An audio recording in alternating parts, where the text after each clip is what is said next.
Existem pessoas que marcam nossa vida de uma forma tão intensa que mesmo depois de anos, você consegue lembrar exatamente do cheiro do perfume dela, do som da voz, da forma como ela caminhava pelos corredores do fórum, como se fosse a dona do lugar. Hannah Richter era essa pessoa para mim. Durante 3 anos consecutivos, ela foi minha obsessão, minha fonte de raiva mais pura, a pessoa que eu mais odiava em todo o estado do Rio Grande do Sul. Eu era um advogado criminalista em ascensão em Porto Alegre, conhecido por conseguir absolvições impossíveis, por transformar júris hostis em aliados, por fazer promotores suarem frio durante os interrogatórios. Tinha uma reputação sólida construída caso a caso, vitória por vitória. Mas bastava saber que Hannah Richter estava do outro lado da mesa para eu sentir um frio na barriga, uma ansiedade que não conseguia explicar, uma vontade de provar que eu era melhor que ela a qualquer custo.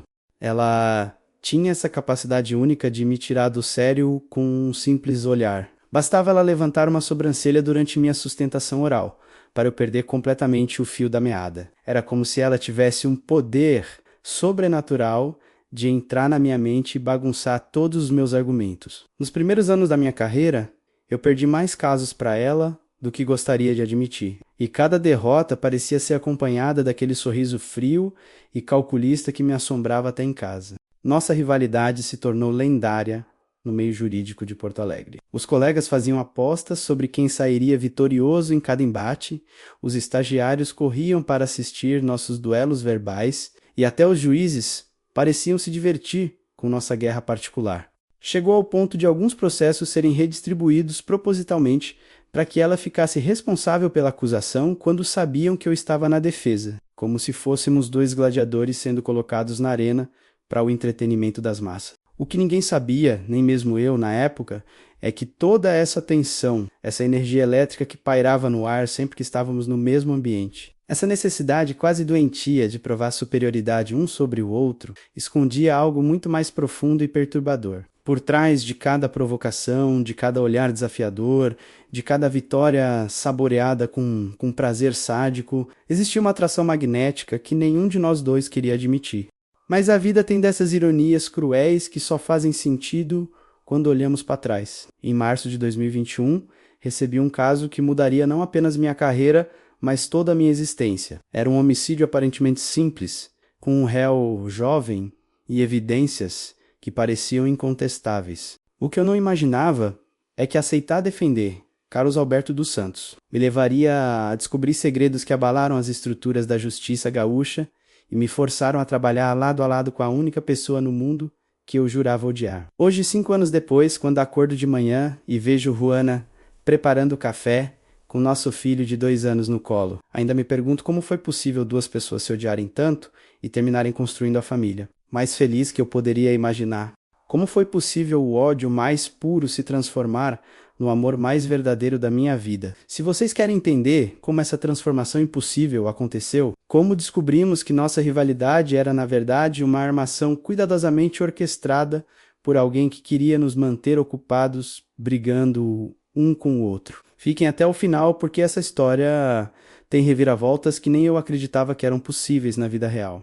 Me digam aí nos comentários de onde vocês são, eu sempre fico curioso para conhecer quem está acompanhando os relatos. E se ainda não se inscreveram no canal Relatos de Amores Improváveis, se inscrevam agora, porque vocês não vão querer perder o que vem por aí. Tudo começou numa manhã fria de maio de 2019, eu tinha acabado de me formar e estava apenas 3 meses trabalhando no escritório Cardoso e Associados, um dos mais respeitados de Porto Alegre. Era meu primeiro caso importante, né? Um homicídio que tinha ganhado as páginas dos jornais locais. Lembro que cheguei ao fórum com aquela ansiedade típica de quem está estreando no mundo real. Checando pela 10ª vez se tinha todos os documentos na pasta, se a gravata estava no lugar certo, se meu terno não estava amassado. O elevador do fórum estava lotado, como sempre, né? Aquela mistura de advogados, funcionários e pessoas nervosas esperando audiências. Quando as portas se abriram no 5º andar, eu saí apressado, olhando o relógio para confirmar que não estava atrasado. Foi quando esbarrei nela pela primeira vez. Hannah Richter estava parada bem na frente do elevador, como uma estátua, checando alguns papéis com uma concentração impressionante. O impacto foi inevitável. Minha pasta se abriu.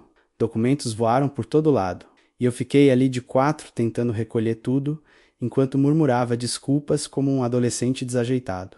Ela não disse uma palavra, apenas me olhou de cima a baixo com uma expressão que conseguia ser ao mesmo tempo entediada e desdenhosa. Quando finalmente consegui juntar toda a papelada e levantar, ela ainda estava me encarando. Era uma mulher alta, magra, com cabelos castanhos presos num coque impecável e um tailleur preto que parecia ter saído direto de uma revista de moda. Mas eram os olhos que impressionavam, um castanho escuro que parecia conseguir ler seus pensamentos mais íntimos. Ela me analisou por alguns segundos que pareceram uma eternidade, depois virou as costas e seguiu pelo corredor como se eu fosse apenas mais um obstáculo no caminho dela. Descobri quem ela era 2 horas depois, quando entrei na sala de audiências e a vi sentada do lado oposto, organizando meticulosamente seus documentos sobre a mesa. O juiz me apresentou doutora Joana Richter, promotora responsável pela acusação. Foi quando caiu a ficha de que aquela mulher fria que tinha me ignorado completamente no corredor seria minha adversária no primeiro caso sério da minha carreira. A audiência foi um massacre. Joana conduziu o interrogatório do réu com uma precisão cirúrgica, fazendo perguntas que pareciam inocentes, mas que na verdade eram armadilhas cuidadosamente preparadas. Cada resposta do meu cliente parecia cavar mais fundo sua própria cova. Eu tentava fazer objeções, mas ela sempre tinha uma resposta na ponta da língua, citando artigos de lei como se fosse um computador jurídico ambulante. Durante minha sustentação oral, que eu tinha ensaiado dezenas de vezes em casa, ela ficou me encarando com uma expressão que oscilava entre o tédio e a diversão. Era como se estivesse assistindo a uma criança tentando resolver um problema de matemática muito além da sua capacidade. Quando eu hesitava em algum ponto, ela fazia anotações em seu bloco com um sorriso quase imperceptível, como se estivesse coletando evidências da minha incompetência. O resultado foi previsível. Condenação por unanimidade. Enquanto o juiz lia a sentença, eu senti meu estômago afundar. Não era apenas a derrota profissional que doía. Era a sensação de ter sido completamente dominado por alguém que parecia jogar em uma liga muito superior à minha. Quando saí da sala, Ana passou por mim no corredor e pela primeira vez nossos olhares se cruzaram diretamente. Ela parou por um segundo, inclinou levemente a cabeça como quem cumprimenta um adversário derrotado e disse apenas: "Boa sorte na próxima, doutor." O tom não era maldoso, mas tinha algo nele que me irritou profundamente. Naquela noite, não consegui dormir. Ficava repassando cada momento da audiência, cada pergunta que eu poderia ter feito diferente, cada oportunidade perdida. Mas o que mais me incomodava era a imagem daqueles olhos castanhos me analisando como se eu fosse um espécime interessante em um laboratório. Havia algo naquele olhar que mexia comigo de uma forma que eu não conseguia entender. Nos meses seguintes, nossos caminhos se cruzaram mais algumas vezes. Porto Alegre pode ser uma cidade grande, mas o meio jurídico é pequeno. E parecia que o destino se divertia colocando a gente um contra o outro. Cada encontro seguia o mesmo padrão. Ela impecável, fria e letal. Eu tentando provar que não era o advogado inexperiente que ela tinha esmagado no primeiro caso. O segundo confronto foi no caso Fernandes. 3 meses depois, dessa vez eu estava mais preparado, tinha estudado cada vírgula do processo, cada precedente jurídico relevante. Achei que finalmente conseguiria mostrar do que era capaz. Mas Joana tinha evoluído também. Ou talvez eu só estivesse começando a entender a real dimensão da sua competência. Ela não apenas dominava a lei, ela entendia psicologia humana, sabia exatamente como pressionar testemunhas, como plantar dúvidas na cabeça dos jurados, como transformar pontos fracos da acusação em fortalezas. Durante o interrogatório da testemunha principal, eu consegui criar algumas contradições no depoimento, pequenas vitórias que me encheram de esperança. Mas quando chegou a vez dela no contra-interrogatório, Joana não apenas restaurou a credibilidade da testemunha, como conseguiu fazer com que minhas perguntas parecessem tentativas desesperadas de confundir uma pessoa honesta, foi um show de técnica e inteligência que eu teria admirado se não estivesse sendo a vítima. O que mais me irritava era que ela nunca parecia se esforçar. Enquanto eu suava frio e bebia litros de café para me manter concentrado, ela permanecia calma como se estivesse discutindo o cardápio do almoço. Seus argumentos fluíam naturalmente, suas citações jurídicas eram precisas e ela tinha essa capacidade desconcertante de fazer minhas melhores estratégias parecerem amadoras. Depois da segunda derrota, algo mudou em mim. A irritação inicial se transformou em algo mais complexo, uma mistura de respeito relutante, frustração e uma determinação quase obsessiva de provar que eu podia estar à altura dela. Comecei a estudar não apenas os casos em que trabalhávamos juntos, mas também o histórico profissional de Juana. Descobri que ela era formada pela Universidade do Rio Grande do Sul, com louvor. Tinha feito mestrado em Direito Penal na USP e tinha uma taxa de condenação de quase 90%. Era, tecnicamente falando, uma das promotoras mais eficientes do Estado, mas por trás desses dados frios, eu começava a perceber detalhes mais sutis, a forma como ela mordia levemente o lábio inferior quando estava concentrada, como seus dedos tamborilavam na mesa quando estava impaciente. Como ela sempre chegava exatamente 10 minutos antes do horário marcado e usava esse tempo para revisar suas anotações uma última vez. Eram observações que não tinham nada a ver com o trabalho, mas que eu não conseguia parar de fazer. O terceiro caso que enfrentamos juntos foi quando nossa rivalidade realmente explodiu e tomou proporções que nenhum de nós imaginava. Era setembro de 2020, quase um ano e meio depois do nosso primeiro encontro, e eu já tinha ganhado alguns casos importantes contra outros promotores. Minha confiança estava em alta e eu genuinamente acreditava que estava pronto para derrotar Joana Richter.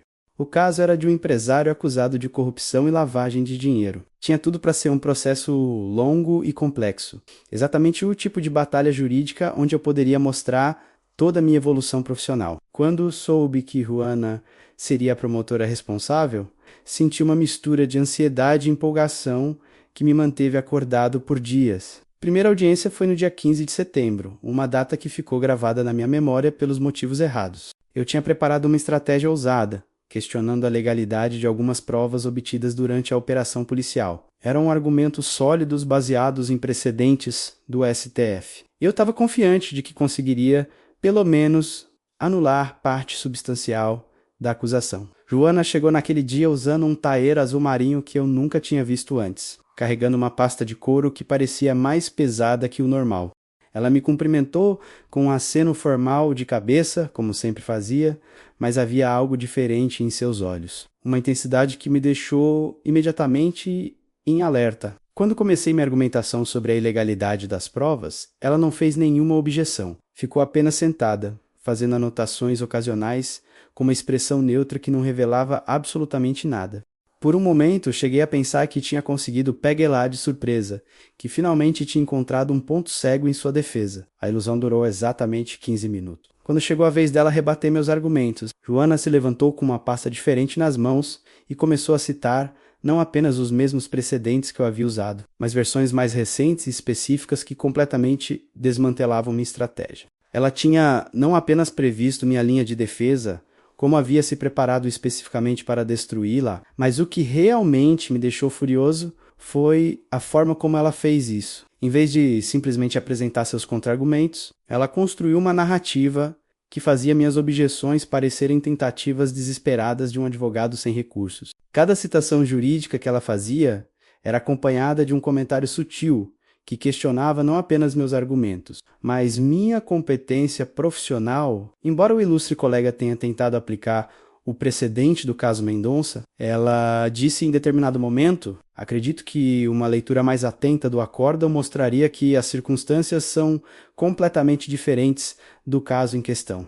O tom era respeitoso, mas as palavras tinham veneno suficiente para deixar claro que ela considerava meu erro imperdoável para qualquer advogado minimamente competente. Foi nesse momento que algo se quebrou dentro de mim. A frustração acumulada de quase 2 anos de derrotas se transformou em uma raiva que eu nunca tinha sentido antes. Quando chegou minha vez de tréplica, em vez de manter a compostura profissional, eu contra-ataquei de forma pessoal. Doutora Joana, eu disse, levantando da cadeira com mais força que o necessário. Talvez se a senhora gastasse menos tempo tentando humilhar colegas e mais tempo realmente analisando os fatos. Chegaria à conclusão de que meus argumentos são não apenas válidos, mas fundamentais para garantir que a justiça seja feita neste processo. O silêncio que se seguiu foi ensurdecedor. Todos na sala perceberam que havia cruzado uma linha que não deveria ter cruzado. Joana me olhou por alguns segundos que pareceram uma eternidade. E pela primeira vez desde que a conhecia, vi uma expressão que não consegui decifrar completamente. Havia surpresa, certamente, mas também algo que poderia ter sido decepção. Doutor Davi, ela respondeu. E sua voz tinha uma frieza que fez minha espinha gelar. Acredito que minha análise dos fatos fala por si só. Mas fico feliz em saber que o senhor considera tão importante garantir que a justiça seja feita. Talvez possamos concordar que a justiça, neste caso, seria reconhecer que as provas contra seu cliente são não apenas legais, mas absolutamente incontestáveis. A partir daquele momento, nossa rivalidade deixou de ser apenas profissional e se tornou algo pessoal e visceral nas audiências seguintes daquele processo. Cada interação entre nós dois era carregada de uma tensão que todos conseguiam sentir. Os outros advogados começaram a comentar sobre nossa guerra particular. E até os juízes pareciam antecipar nossos embates com uma mistura de curiosidade e apreensão. O processo se estendeu por 3 meses e a cada audiência a animosidade entre nós crescia. Ruana começou a fazer comentários cada vez mais afiados sobre minhas estratégias, sempre mantendo a cortesia formal, mas deixando claro que considerava minhas tentativas de defesa inadequadas. Eu revidava com sarcasmo mal disfarçado e questionamentos diretos sobre sua interpretação da lei. O ápice da nossa guerra aconteceu na audiência final, em dezembro de 2020. Era a véspera do Natal. O fórum estava quase vazio, e a tensão acumulada de meses explodiu de uma forma que nem eu nem ela esperávamos. Durante minha sustentação final, Ruana fez uma objeção que considerei completamente descabida. E eu perdi a compostura definitivamente. Doutora Joana, eu disse virando diretamente para ela, em vez de me dirigir ao juiz, suas objeções constantes estão começando a parecer mais uma tentativa de sabotar a defesa do que uma busca legítima pela verdade. Ela se levantou imediatamente, com os olhos brilhando de uma raiva que nunca tinha visto nela antes. Doutor Davi, se o senhor considera que fazer objeções baseadas na lei constitui sabotagem, talvez precise revisar seus conceitos básicos sobre processo penal. Talvez a senhora precise revisar seus conceitos sobre ética profissional. Eu respondi, e percebi imediatamente que havia ido longe demais. O juiz bateu o martelo 3 vezes, ameaçou nos expulsar da sala. E foi só a intervenção dos outros advogados presentes que evitou que fôssemos formalmente processados por desacato. Saímos daquela audiência como inimigos declarados, e eu sabia que nossa rivalidade tinha atingido um ponto sem volta. 3 meses se passaram desde aquela audiência explosiva de dezembro. Ruana e eu não tínhamos mais casos em comum, mas a tensão permanecia no ar sempre que nos cruzávamos pelos corredores do fórum. Era como se uma guerra fria tivesse se instalado entre nós, cheia de olhares cortantes e cumprimentos gelados que não enganavam ninguém. Foi em uma manhã cinzenta de março de 2021 que minha secretária, Carla, entrou no meu escritório com uma expressão preocupada no rosto. Ela carregava uma pasta vermelha, o tipo que usávamos para casos urgentes, e sua voz tremia ligeiramente quando falou. Dr. Davi, chegou um caso que vai interessar o senhor. Homicídio em 1º grau. Réu jovem.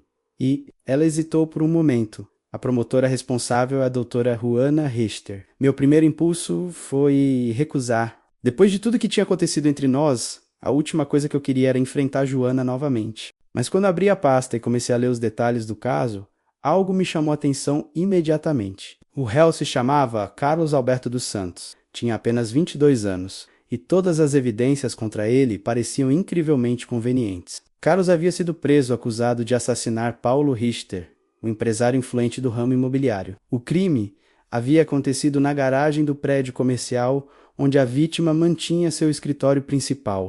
Segundo a investigação policial, Carlos era funcionário de uma empresa de limpeza que prestava serviços no prédio e teria matado Paulo durante um assalto que deu errado. Mas conforme eu li o inquérito, detalhes estranhos começaram a saltar aos meus olhos. As impressões digitais de Carlos estavam em lugares específicos demais. As câmeras de segurança tinham falhado exatamente no momento crucial. E o depoimento da única testemunha ocular tinha inconsistências que qualquer investigador experiente deveria ter notado. Foi só quando cheguei à página com os dados da vítima que meu sangue gelou.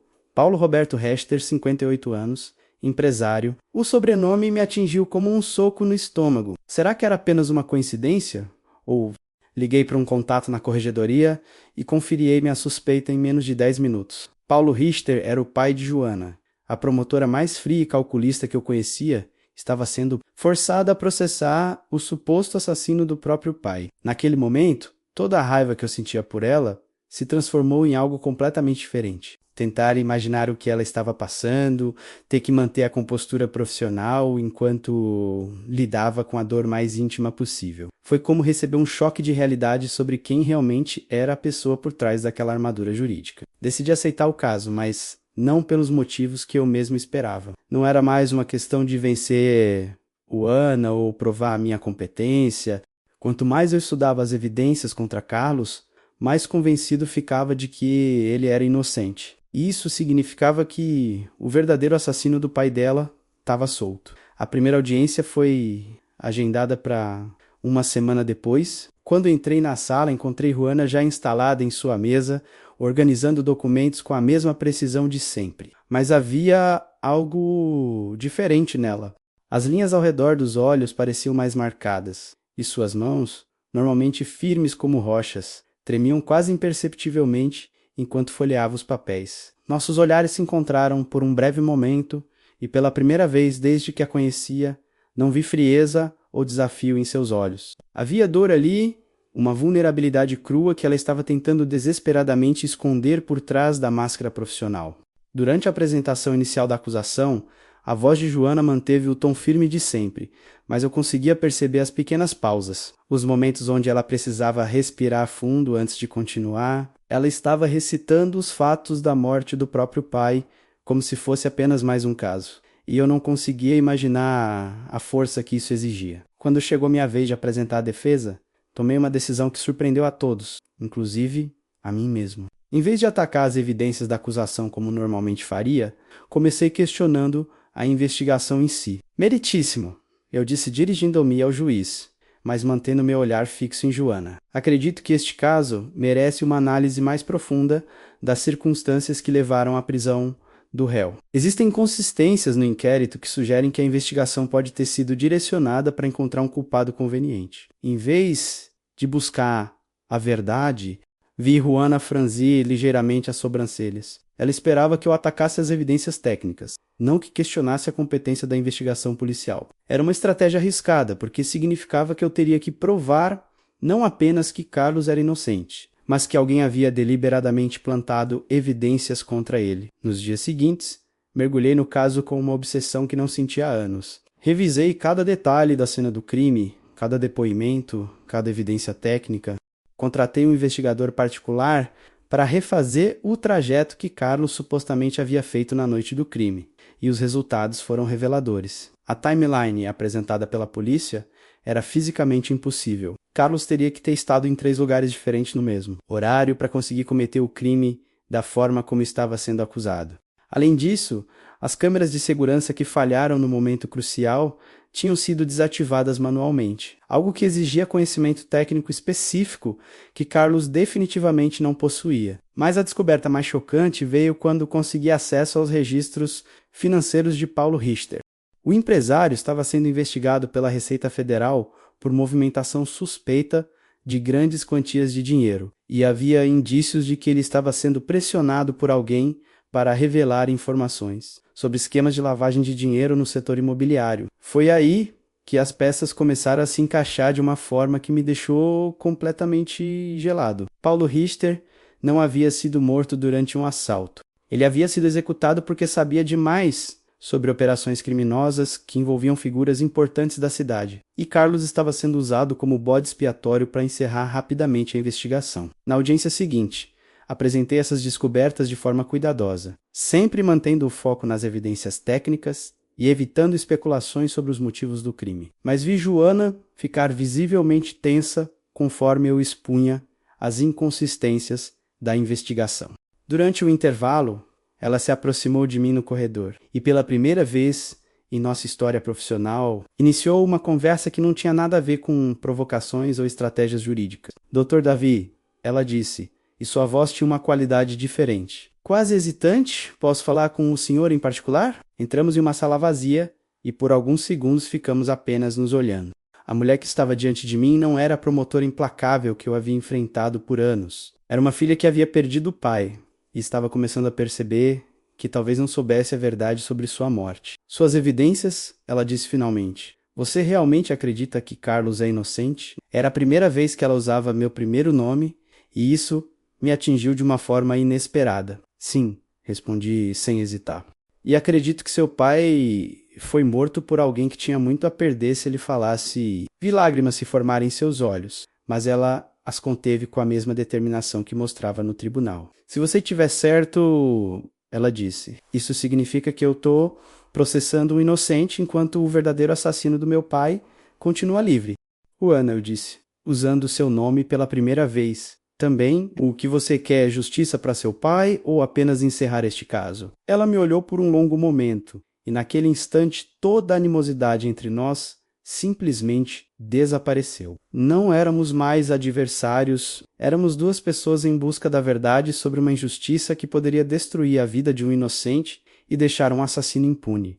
Eu quero a verdade, ela disse, e pela primeira vez desde que a conhecia, sua voz estava carregada de emoção pura. Não importa onde ela nos leve. A partir daquela conversa no corredor, nossa dinâmica mudou completamente. Pela primeira vez em anos, Joana e eu estávamos do mesmo lado, unidos por um objetivo comum.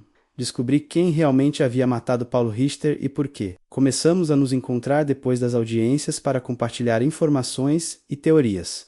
Era estranho estar na mesma sala que ela sem a tensão constante da rivalidade. Poder realmente conversar sem a necessidade de pontuar cada frase com provocações sutis. Descobri que por trás daquela fachada fria e calculista havia uma mulher incrivelmente inteligente, apaixonada pela justiça e profundamente marcada pela perda do pai.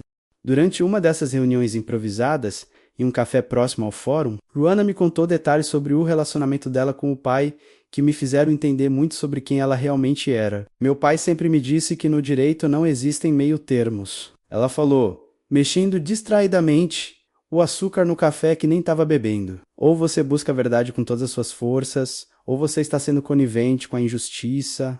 Foi por isso que me tornei promotora, para garantir que pessoas inocentes não sofressem e que culpados não ficassem impunes. E agora você está descobrindo que talvez tenha estado processando um inocente este tempo todo. Eu disse, tentando ser delicado com o assunto. Ela assentiu e viu uma tristeza profunda em seus olhos. O que mais me assombra é pensar que se você não tivesse decidido investigar a fundo, Carlos seria condenado, e eu nunca saberia a verdade sobre o que aconteceu com meu pai. Foi nesse momento que percebi algo fundamental. A rivalidade que existia entre nós não era apenas competição profissional. Era atração disfarçada de conflito. Uma química que nenhum de nós conseguia entender ou admitir. Toda aquela tensão, aquela necessidade de provar superioridade um sobre o outro, era na verdade uma forma distorcida de chamada de atenção. Nas semanas seguintes, trabalhamos juntos para desvendar a verdade por trás do assassinato. Joana usou seus contatos na promotoria para conseguir acesso a documentos que eu nunca conseguiria sozinho, enquanto eu mobilizei investigadores particulares para seguir pistas que a polícia havia ignorado. A descoberta crucial veio quando conseguimos acesso aos registros telefônicos de Paulo Richter nas semanas anteriores à sua morte. Havia uma série de ligações para um número específico, sempre em horários tardios e sempre com duração muito curta.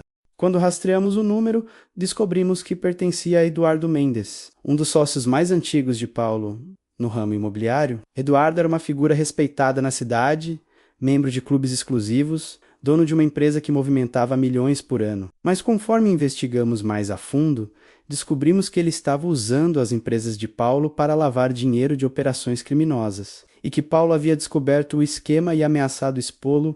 A peça final do quebra-cabeça veio quando encontramos evidências de que Eduardo tinha acesso privilegiado ao prédio onde Paulo foi morto. Conhecia os sistemas de segurança e tinha tanto a oportunidade quanto o motivo para cometer o crime. Mais do que isso, descobrimos que ele havia deliberadamente plantado evidências contra Carlos, sabendo que um jovem pobre seria um bode expiatório perfeito. Mas a revelação mais chocante foi descobrir que Eduardo havia passado anos alimentando nossa rivalidade. Ele conhecia tanto a mim quanto a Joana, sabia de nossa animosidade e havia manipulado casos anteriores para garantir que estivéssemos sempre em conflito. Quanto mais tempo gastássemos brigando um com o outro, menos atenção daríamos às irregularidades nos processos que envolviam suas operações.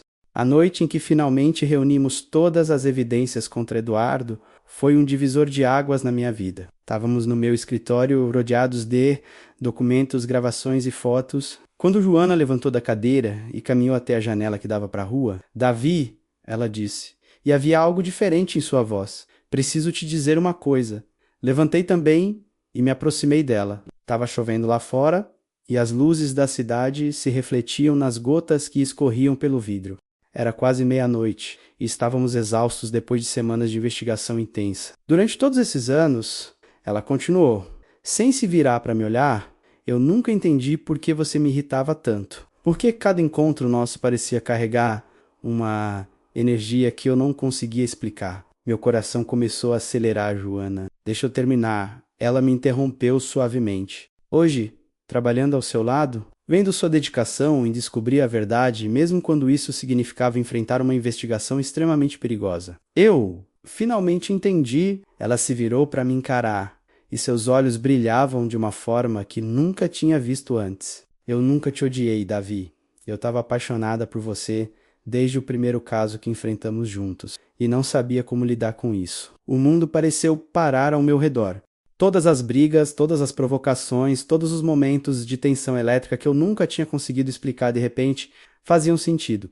Joana, Você também sentia, ela disse, não como uma pergunta, mas como uma afirmação. Toda aquela raiva, aquela necessidade de provar que era melhor que eu, não era só competição profissional.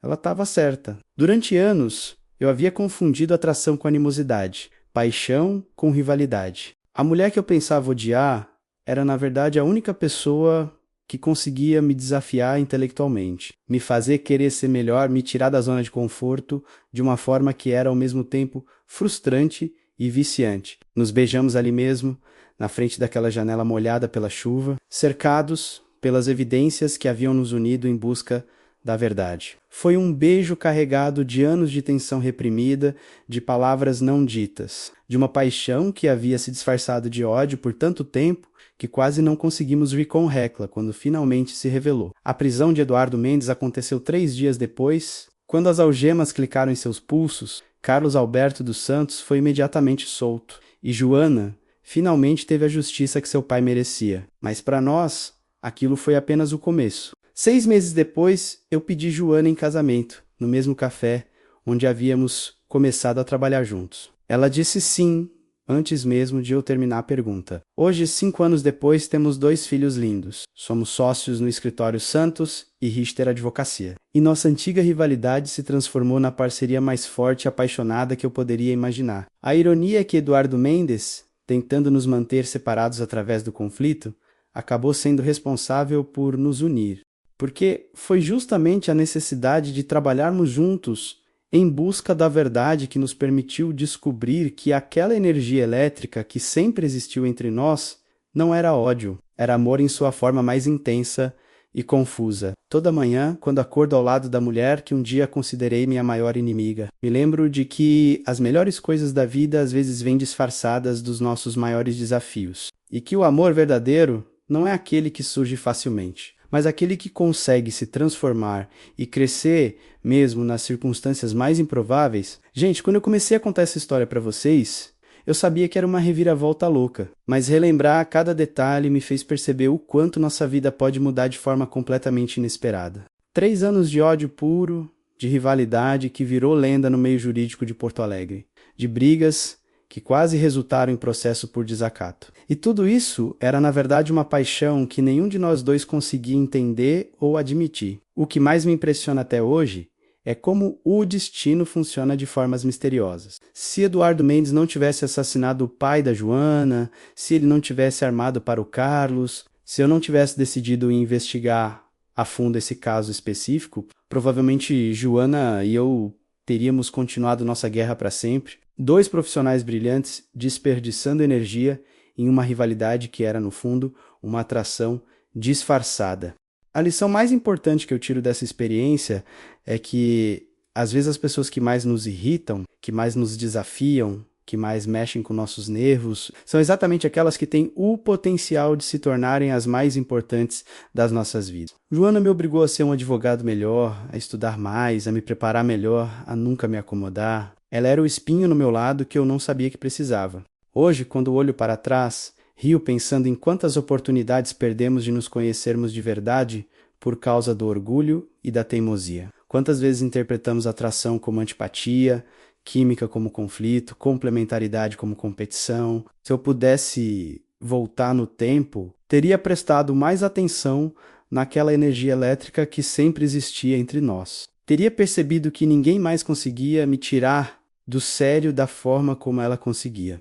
Nossa história prova que o amor mais duradouro não é aquele dos contos de fadas, onde tudo é perfeito desde o primeiro encontro. É aquele que surge do respeito mútuo, da admiração pela competência do outro, da capacidade de crescer juntos, mesmo quando tudo parece estar contra vocês. Juana e eu construímos nosso relacionamento em cima de uma base sólida de conhecimento real um do outro. Depois de anos nos observando, nos testando, nos desafiando, espero que essa história tenha tocado vocês da mesma forma que me emociona toda vez que penso nela. Se vocês gostaram desse relato e querem ouvir mais histórias reais de amores improváveis como essa, se inscrevam no canal Relatos de Amores Improváveis agora mesmo. Temos vários outros casos emocionantes que vão mexer com o coração de vocês. Por favor, deixem o like neste vídeo se ele trouxe alguma reflexão interessante para a vida de vocês. E principalmente, comentem aí embaixo contando o que acharam dessa reviravolta toda. Vocês já viveram alguma situação parecida, onde alguém que vocês não suportavam